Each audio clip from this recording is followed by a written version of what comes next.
Welcome to Royal Coin Value, where every coin tells a story. Let's begin. The 1965 Washington quarter dollar holds a special place in American coinage history, not only because it is now over half a century old, but because it marks a turning point in the materials used for U.S. coins. In this journey, we will explore every detail, from its historical background, design, and minting process, to its varieties, errors, grading, and the current market value. By the end, you will understand exactly why the 1965 quarter is more than just spare change.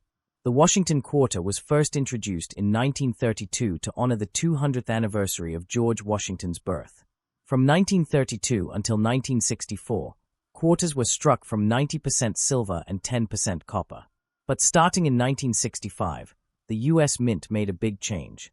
Due to a nationwide silver shortage and rising silver prices, the government removed silver from the quarter entirely. This was part of the Coinage Act of 1965, a law that also eliminated mint marks for several years to discourage coin hoarding. Instead of silver, the 1965 quarter was made from a copper-nickel-clad composition, an outer layer of 75% copper and 25% nickel bonded to a pure copper core.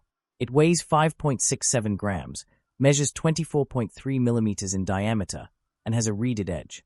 The obverse, or front side, features the left-facing portrait of George Washington, designed by John Flanagan. Above his head is the word Liberty, to the left the motto In God We Trust, and below is the date 1965. The reverse shows a heraldic eagle with wings spread, perched on arrows with two olive branches beneath, a symbol of both military readiness and peace.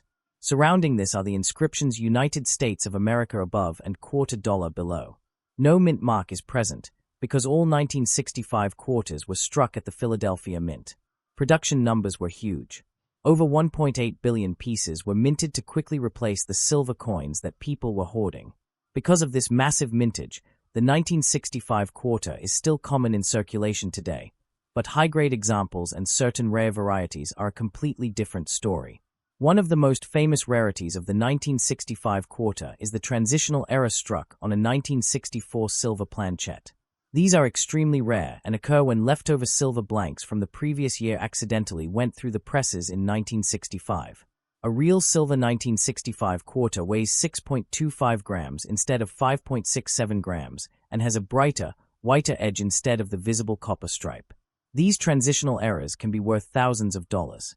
Other collectible errors include double-die obverse varieties, where parts of the design show clear doubling, off-center strikes, where the design is misaligned, clipped planches, where a portion of the coin is missing, and missing clad layer errors, where part of the nickel layer is absent, revealing the reddish copper core. Each of these errors can range from a few hundred to several $1,000s depending on how dramatic they are and the grade of the coin. Grading is crucial for determining value. Most circulated 1965 quarters are worth only their face value, but uncirculated examples can fetch a premium. MS-65 coins, meaning mint state with only minimal marks, can sell for $25 to $50. In MS-67, they may bring $500 or more, while an MS-68 example is so rare it can command $3,000 to $5,000. Error coins and silver transitional strikes are even more valuable. To check your coins, use a good magnifying glass and proper lighting.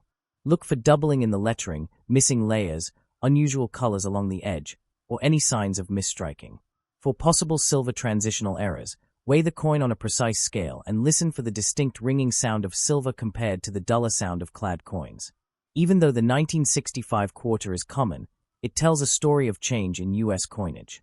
It represents a shift from precious metal to modern clad designs, reflecting the economic realities of the 1960s. For some collectors, hunting for pristine examples is a fun challenge. For others, the thrill lies in finding a rare error or silver strike hiding in everyday change. So next time you get a quarter from 1965, don't just toss it into your pocket. Check it carefully. You might be holding something far more valuable than 25 cents. Coin collecting is about these small treasures, and sometimes the most ordinary coins have extraordinary stories. Thank you for watching Royal Coin Value. If you enjoyed learning about the 1965 Washington quarter dollar, please subscribe, hit the like button, and share this video with fellow collectors. Drop a comment if you have a 1965 quarter and tell us about its grade, condition, or any unique features. Remember, Your feedback helps us keep producing valuable and engaging coin videos. And as always, keep your eyes open, because the next time you check your change, you could be holding history in your hand.